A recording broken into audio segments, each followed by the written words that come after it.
Okay, now we are going to learn about voluntary actions and involuntary actions. Okay, nervous system responsible for the stimulus to response action in the living things. The voluntary actions means which are under our control.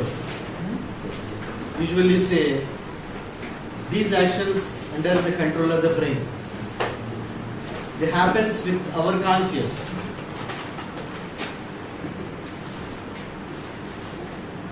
What are the, say one example for the any voluntary action? You are writing on the paper with pen. Okay, whenever you want, you can stop that one. That is a voluntary. It happens with our conscious. But some actions happens without our conscious. They are not under the control of the brain. Those actions should be executed without our control to save us. For example, whenever you touch any very hard object, or whenever you put your leg on a sharp needle, is there time to think to withdraw the hand or leg back? No. Without our conscious, automatically, very quickly, we withdraw the hand or leg back. Such actions are involuntary actions. So in both actions, there is a pathway from stimulus to response. So let us see those pathways. Voluntary pathway, that means involuntary actions. Involuntary actions, first of all, the detector cells in the sense organs sense the change. That means they sense the stimulus and convert that information into nerve signals. And those signals are received by sensory nerves. Sensory nerves carry that signals to central nervous system, which includes brain, spinal cord, or ganglia. And in these central nervous system, or in this nervous system, response is created, and that response carried to the effector organs through the motor nerves. See the pathway of involuntary action or reflex arc. When we compare to voluntary pathway, it is very short. Why? Because here the signals are not reaching up to the brain. From detectors, the signals reach whether spinal cord or ganglion only. They do not reach up to the brain. From there, the signals reach the effector organs. So, voluntary pathway is long when compared to involuntary pathway or reflex arc. It is a short pathway. So, which one completes in less time? Yeah, involuntary action completes in less time because signals do not reach in the brain. Okay. So, when do these happens? How do these pathways useful? These pathways useful to protect the living thing from any danger. Inside internally and externally, these reflex arcs takes place. To complete one action, only one reflex arc do not form. Many reflex arcs form at a time to complete one action. So associated nerve plays important role to connect the various reflex arcs at a time to complete one action. These reflex actions first identified in 18th century only. to the knee jerk activity. So whenever we go to the doctor with the back pain, usually lumbar region, that means in L3, L4 area of the spinal cord, to test the reflexive actions of the spinal cord, we do the knee jerk activity. That means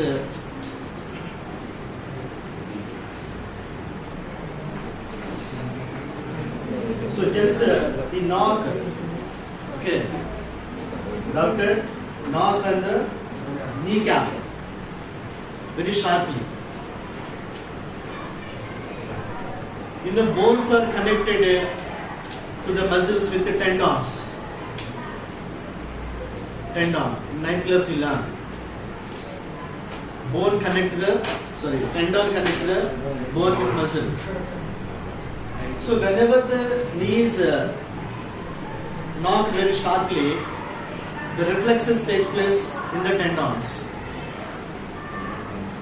In the thigh, but there is a contraction in the thigh muscles. Doctor observed the contraction in the thigh muscles with the knee jerk.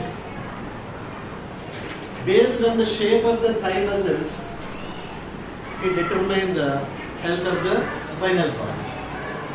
In 18th century only, this test came. That means we came to know about the reflex actions in 18th century itself. Actually, affector organs do not work separately in both voluntary and involuntary. For example, when you are playing a football game, what the player do? He kick the ball. So he know the point where he kicking the ball, right? With consciously he kick the ball. But very randomly he move in the ground, right? He move in the ground very randomly. Have you seen the football game? They run through the ground very faster. Do they concentrate where they are putting the step?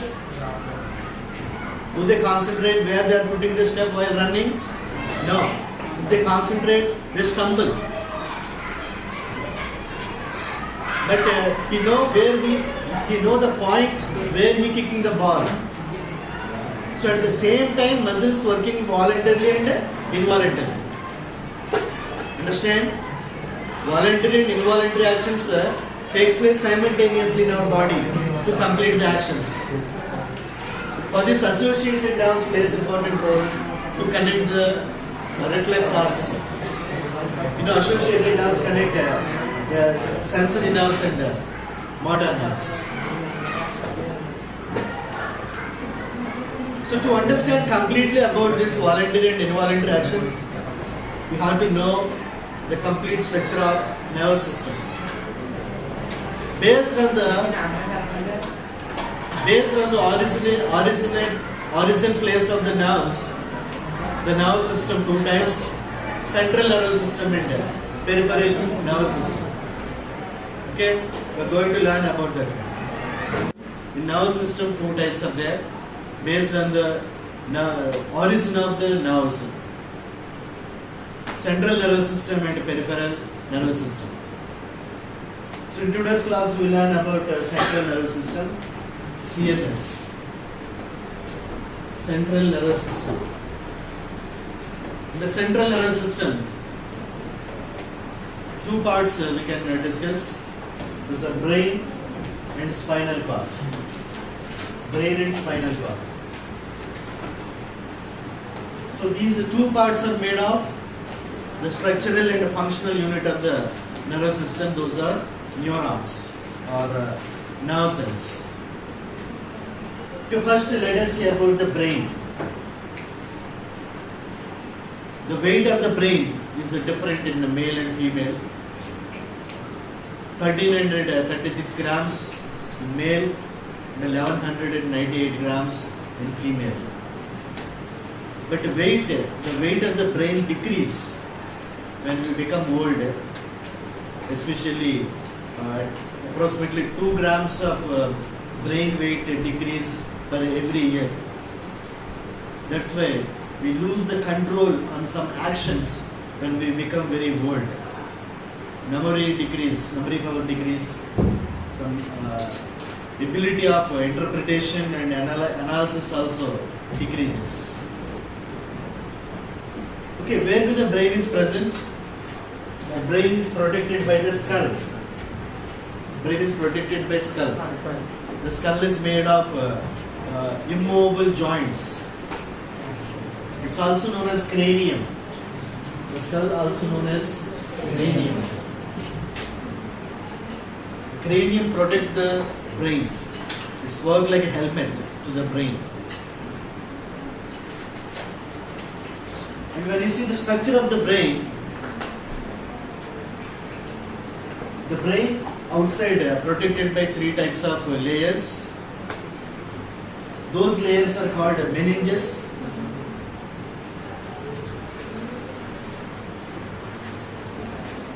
Meninges, 3 layers.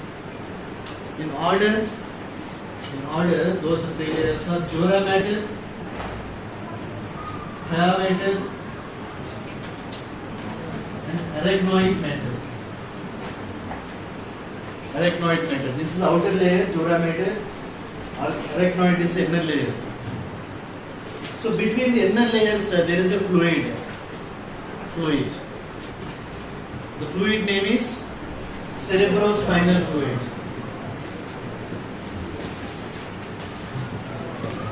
Cerebrospinal fluid. The fluid protects the inner parts of the brain from external shock. That means the fluid acts as a shock absorber. So meninges protects the inner parts of the brain. So as I said, brain and spinal cord are made of the nerves. We learn about the structure of nerve cell. It consists mainly 2 parts, axon and nerve cell bodies. That means cytons.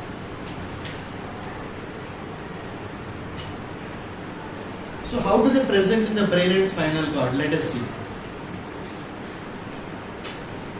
They present as a grey matter and white matter. Grey matter is formed by the cell bodies. Cell bodies of the nerve cell. White matter is formed by the myelinated axons. Learn about the nerve cell. If the axon is covered by the myelinated sheath or a fat sheath, that is called myelinated axons. Some axons do not have the myelinated sheath. They are called non-myelinated axons. So white matter is formed by the myelinated axons. And the grey matter is formed by the cell bodies of the nerve cell. In brain, the grey matter present towards outside and white matter present towards the center. Outside means peripheral. In spinal cord, opposite. In spinal cord, white matter present towards the peripheral or outside, and grey matter present towards the center. Okay, the presence of grey and white matter is vice versa in the brain and spinal cord. For easy study, we can divide the brain into 3 parts: the forebrain, midbrain, and hindbrain. Like this, into 3 parts we can divide for easy study. So the largest part of the brain is present in the forebrain only. Forebrain, midbrain, below that, hindbrain.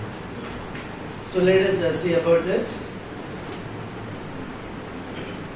In the forebrain, the important part of the brain is present. That is called cerebrum. Cerebrum. So this one is the cerebrum. Another part of the brain is diencephalon. So in this area, this is called diencephalon. The ends of launch. One more part is there. That one we can see from the downside of the brain. That means from ventral part of the brain. One more part is there in the forebrain. That is olfactory lobes.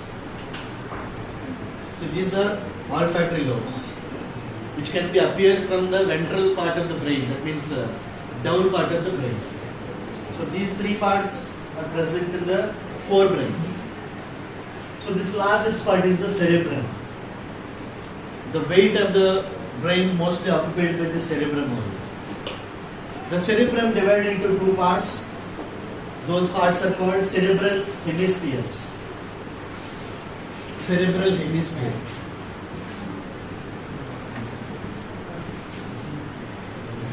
Understand? Brain divided into two parts.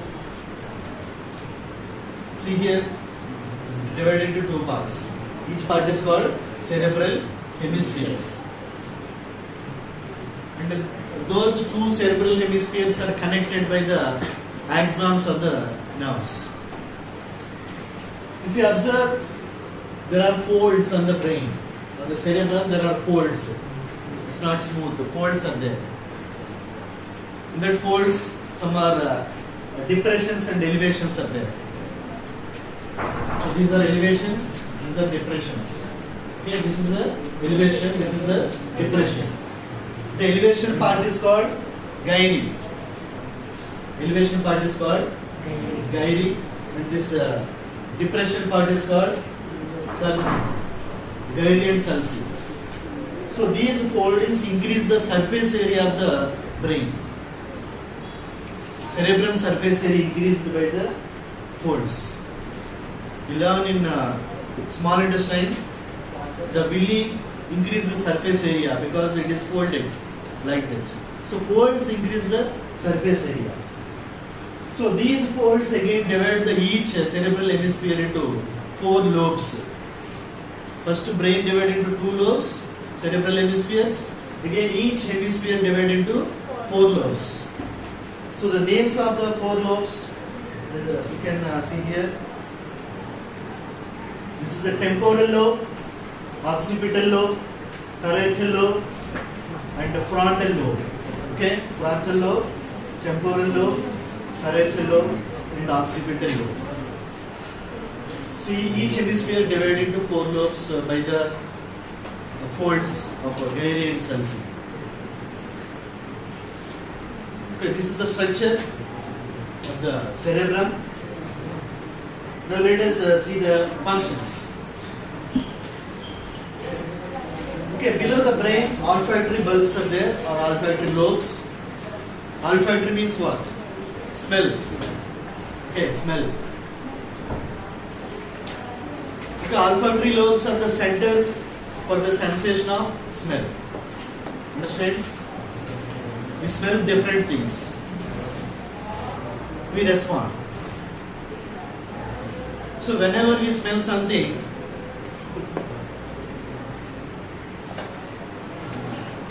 the cells, sensory cells in the nose carry the signals to the olfactory lobes. In the olfactory lobes, they are interpreted and response is created. And the next one, cerebrum. Let us see the functions of cerebrum.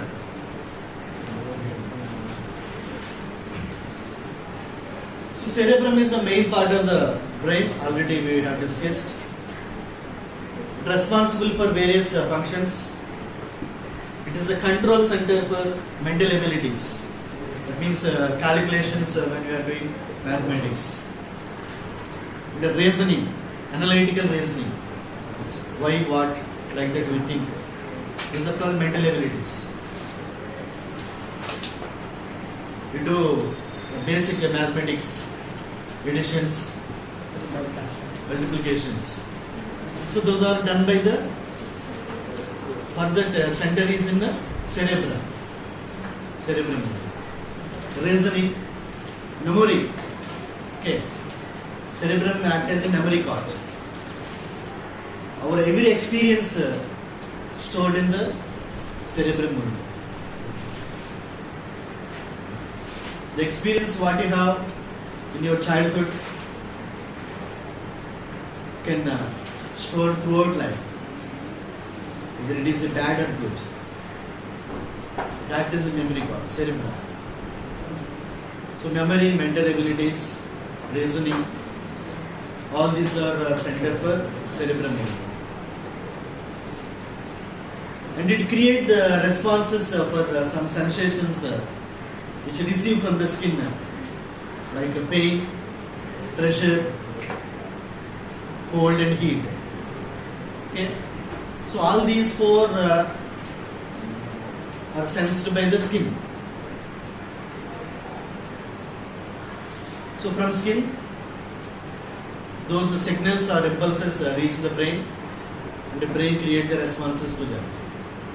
In the brain, cerebrum do that action.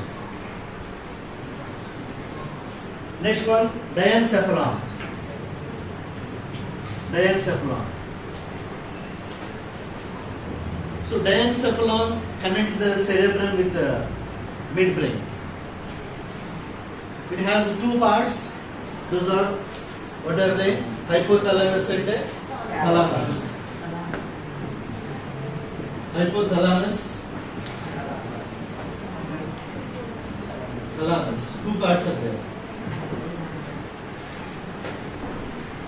Actually, the coordination or creating response to stimulus not only controlled by nervous system, another system also present, that is endocrine system. The endocrine system is controlled by this diencephalon, by the hypothalamus and thalamus. So let us see the functions of the diencephalon. So diencephalon acts as a relay center for some sensations like temperature and light. Relay center means it do not interpret that sensation. It do not analyze that sensation. Just it sends the signals from one part of the brain to another part. That is called relaying. So diencephalon relays some signals related to the temperature and light. And from reflex actions also.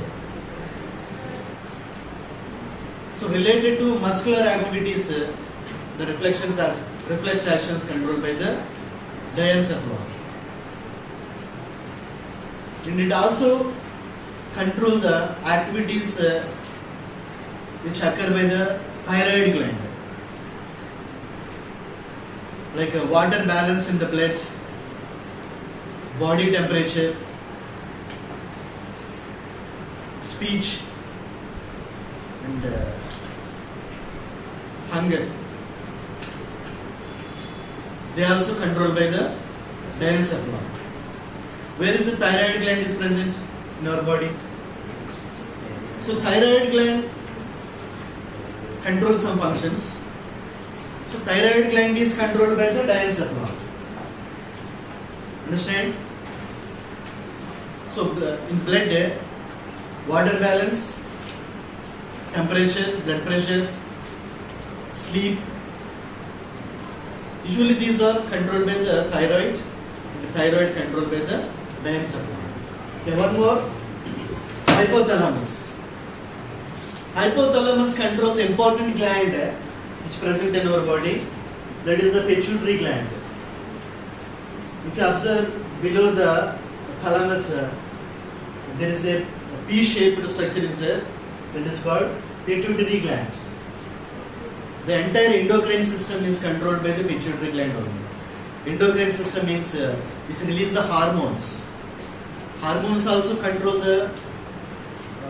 and coordinate the responses regarding the stimulus. Hormones.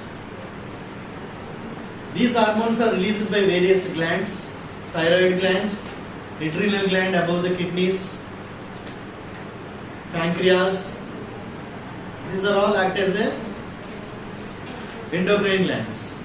All the endocrine glands are controlled by one gland, that is the pituitary gland. That's what is called master gland. But pituitary gland controlled by the hypothalamus. Hypothalamus. Understand?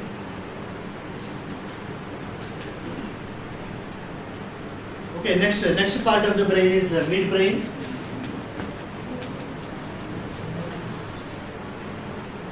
Next part of the brain is the midbrain. So midbrain connect the cerebrum with hindbrain.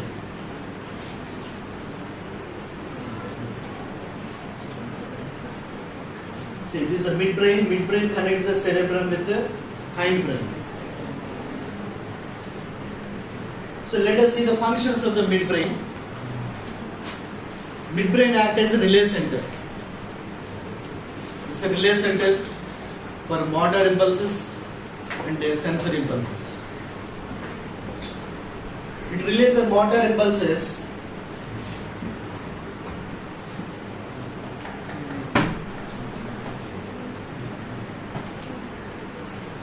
from cerebrum to spinal cord. That means motor impulses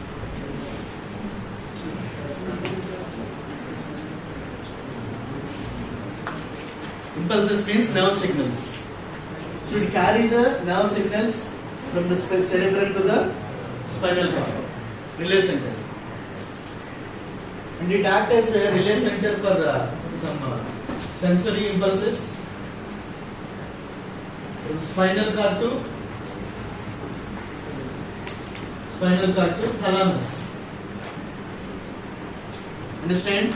The midbrain receives the sensory signals from spinal cord and it sends the signals to the thalamus, which present in the diencephalon. And it receives the signals from cerebrum regarding the motor signals and it carry that signals to the spinal cord. The brain continues as spinal cord below. So midbrain act as a relay center between the brain and spinal cord. The third part is hindbrain. Hindbrain.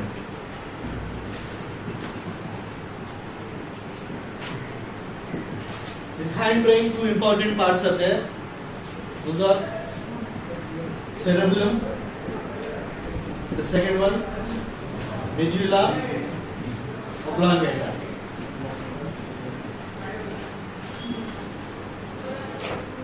Cerebellum and medulla oblongata. So this hindbrain present above the cerebellum and above the pons of the medulla oblongata and present below the midbrain. So this is the cerebellum and this one is the medulla oblongata. Above the medulla oblongata, pons are there. So the pons connect the medulla oblongata with the midbrain. So cerebellum and medulla oblongata. See, this is the medulla oblongata, this is the cerebellum. These two are the parts of the hindbrain. So let us see first about the cerebellum. Cerebellum controls the equilibrium of the body.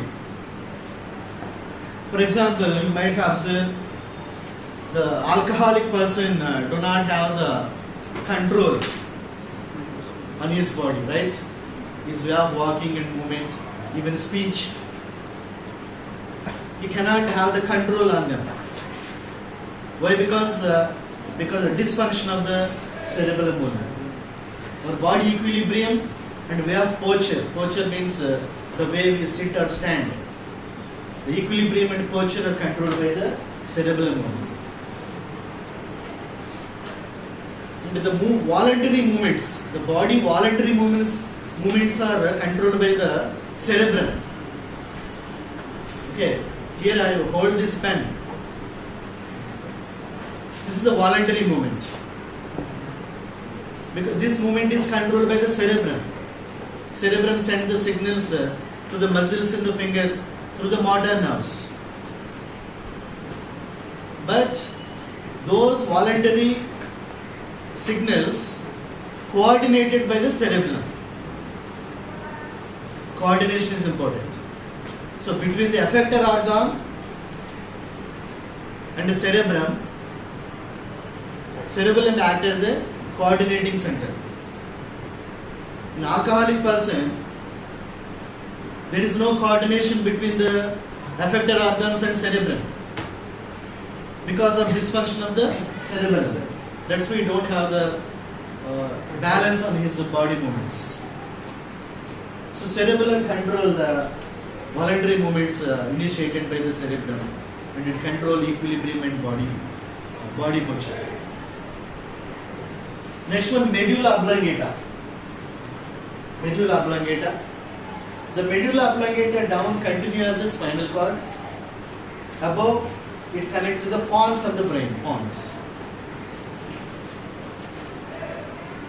So just below the cerebellum, the medulla oblongata is present. It is a control center for some important involuntary actions and voluntary actions. Mostly some internal involuntary actions are controlled by the medulla oblongata. For example, cardiac movement. That means the movement of muscles in the heart are called cardiac movement. And involuntary movements in respiratory system, the movements of lungs, controlled by medulla oblongata. And vasomotor activities. Vasomotor activities means the controlling the diameter of blood vessels. You know, the blood flow with some pressure in the arteries. According to the pressure, the artery diameter should increase and decrease. Okay, the blood vessels diameter should increase and decrease to regulate the blood pressure. So the size or diameter of the blood vessels is controlled by the medulla oblongata, and that actions are called vasomotor activities. The cardiac, vasomotor and respiratory activities are controlled by the medulla oblongata, and it also controls some involuntary actions like sneezing, coughing and swallowing. So medulla oblongata is connected to the midbrain through the pons. And now the medulla oblongata extend downwards. That means from the brain, the medulla oblongata extend downwards and connected to the spinal cord. Spinal cord. You already know about the backbone, but you don't confuse backbone and spinal cord are same. Actually, spinal cord is part of nervous system.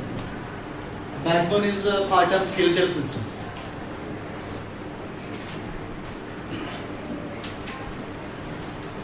So the backbone is made of several small bones which have the gliding joints. In the backbone there is a neural canal. Neural canal. Through that neural canal, the spinal cord passes down up to the lumbar region. Down region, lumbar region. The back part of the spinal cord is the dorsal part. The front part is called ventral part. In beginning, people believed that all the actions in our body controlled by only brain. Later, scientists found that some of the actions, especially involuntary actions, are under control of the spinal cord. Most of the reflex actions under the control of the spinal cord. So such responses have the short pathway.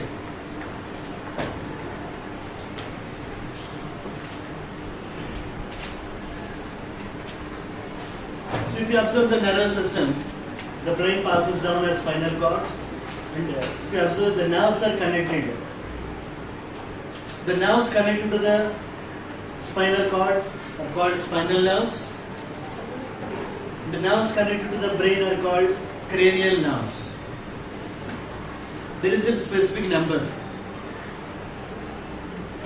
The cranial nerves are 12 pairs, and the nerves connected to the spinal cord are called spinal nerves. They are called 31 pairs. 31 pairs. But these nerves are not part of the central nervous system.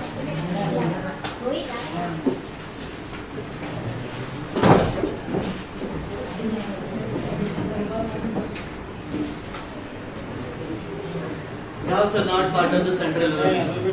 Only brain and spinal cord. Brain and spinal cord are part of the nervous system.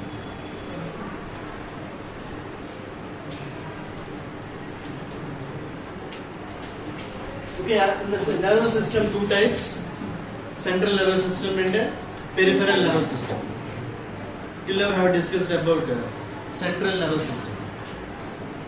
Now, let us see about peripheral nervous system, PNS.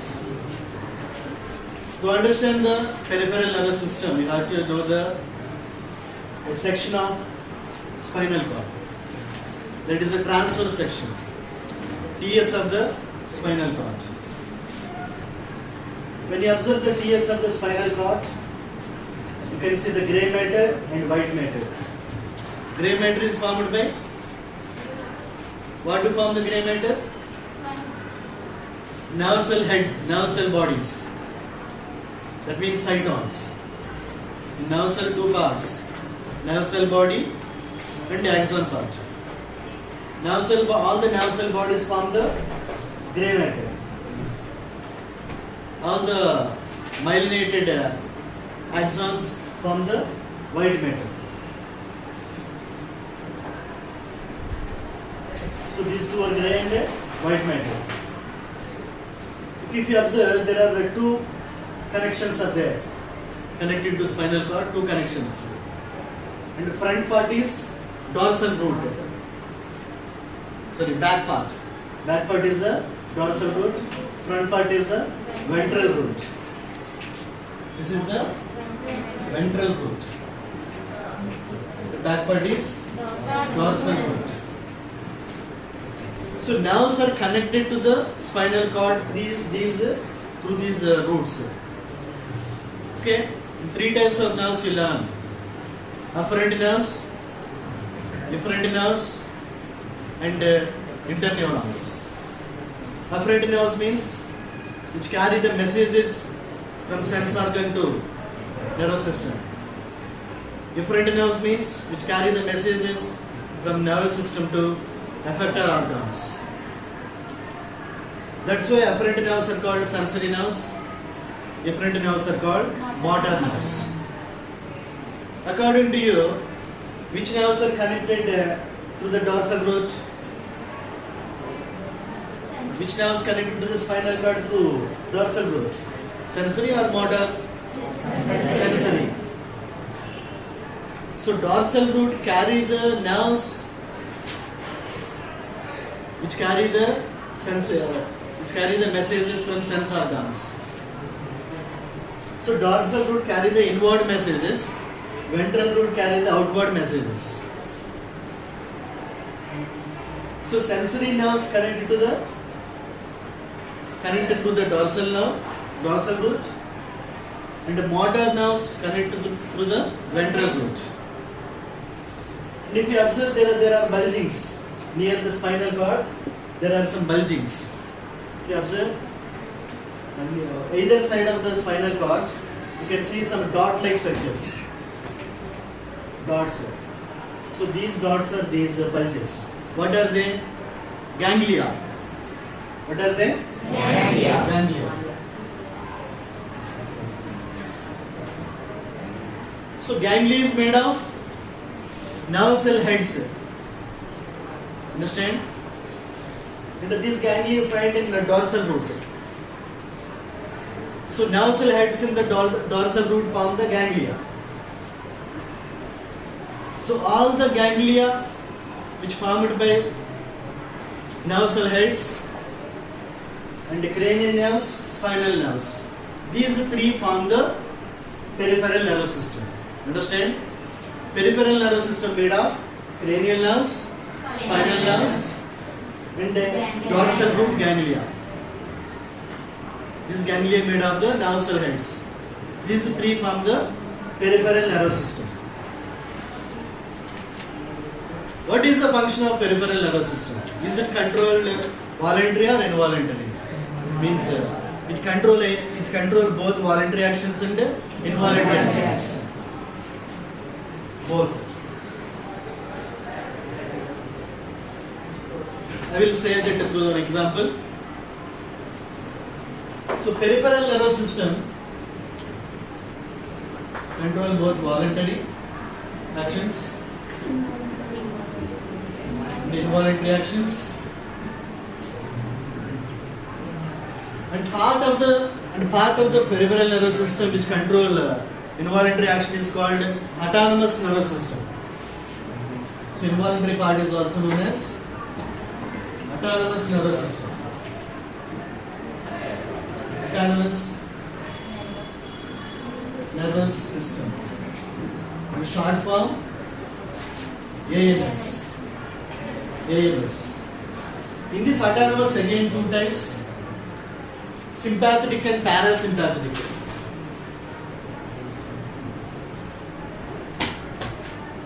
Sympathetic, parasympathetic.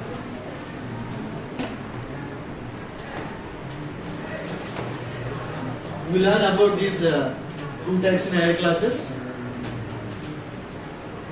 So autonomous nervous system control the involuntary actions, like increase and decrease of diameter of blood vessels, movement of muscles in heart, movement of lungs, and other internal organs functions are controlled by involuntary actions. For example, you see, what is this black one called in eyes? Pupil. Pupil.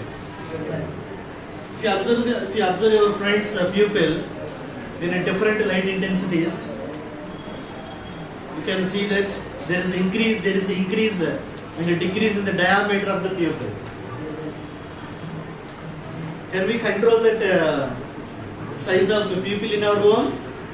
No, because it is an involuntary action. So pupil is under the control of autonomous nervous system. So what happens when you enter the bright light? Suddenly from dark room you become bright light, a very bright light. You can't see anything for few seconds. High intensity of light enters your eyes. So to control that function, what happens? The pupil size decrease. Why? Because light enters to our eyes through the pupil only. So whenever its size decrease, only few amount of light is entered. Little amount of light enters.